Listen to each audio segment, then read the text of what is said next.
एक रानी के हीरो का हार एक बाघ झपट्टा मारकर ले उड़ा और उसे लेकर एक पेड़ पर जा बैठा और खाने की कोशिश करने लगा। हीरे तो कठोर होते हैं। उसने चोंच मारी तो दर्द से कराह उठा। उसे समझ में आ गया कि यह उसकी काम की चीज नहीं। वह हार को उसी पेड़ पर लटकता छोड़ उड़ गया। रानी को वह हार बहुत प्यारा था। उसने राजा से कह दिया कि हार का तुरंत पता लगवाएं।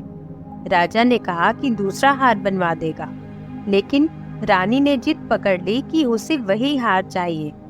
इसलिए राजा ने सारे सैनिकों को हार खोजने पर लगा दिया और यहाँ तक कह दिया कि जो भी वह हार खोज निकालेगा उसे वह आधे राज्य का अधिकारी बना देगा। अब तो होड़ लग गई। राजा के अधिकारी और प्रजा सब आधे राज्य के लालच में हार ढूंढने लगे। अचानक वह हार किसी को एक गंदे नाले में दिखा। राज्य के लोभ में एक सिपाही उसे निकालने कूद गया। उसने बहुत हाथ पांव मारा पर हार नहीं मिला। कई और सिपाही यहाँ तक कि सेनापति भी कूद गए, लेकिन उन्हें भी वह हार नहीं मिला। इस तरह वहाँ बहुत लोग एकत्रित हो गए और हार निकालने की कोशिश करने लगे, लेकिन वह हार किसी को नहीं मिला। इतने में राजा को खबर लगी। राजा को भय हुआ कि आधा राज्य हाथ से निकल जाएगा, इसलिए क्यों ना मैं ही उसे वहां जाकर निकाल लूं। इसलिए वह भी वहां पहुंचकर गंदे नाले में कूद गया, परंतु उसे भी हार नहीं मिला। तभी एक संत उधर से गुजर रहे थे। उन्होंने सबको वहां कीचड़ में सना देखा तो चकित हुए और पूछ लिया, क्या इस राज्य में नाले में कूदने की कोई प्रथा है? लोगों ने उन्हें बताया कि महारानी का हार इस गंदे नाले में गिर गया है, लेकिन बड़े प्रयास करने के बाद भी वह मिल नहीं रहा।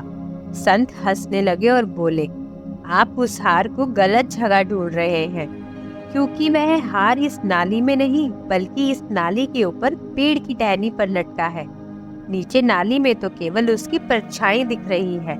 इस कहानी में जैसे लोग हार को गलत जगह ढूंढ रहे थे और इसीलिए वह उन्हें नहीं मिल रहा था, ठीक वैसे ही संसार के लोग भी अज्ञान के कारण परमात्मा को बाहर ढूंढते घूम रहे हैं, पर प्रभु अभी तक किसी को बाहर मिला ही नहीं।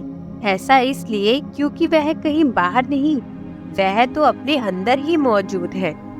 जिसे भी प्रभु मिले हैं अपने अंदर ही मिले हैं। अपने अंदर मौजूद प्रभु तक पहुंचने के लिए हमें समय के पूर्ण सद्गुरु की आवश्यकता पड़ती है, जो ब्रह्म ज्ञान की दीक्षा के समय ही निःशुल्क हमारे अंतःकरण में ईश्वर का दर्शन करा दे। धन्यवाद।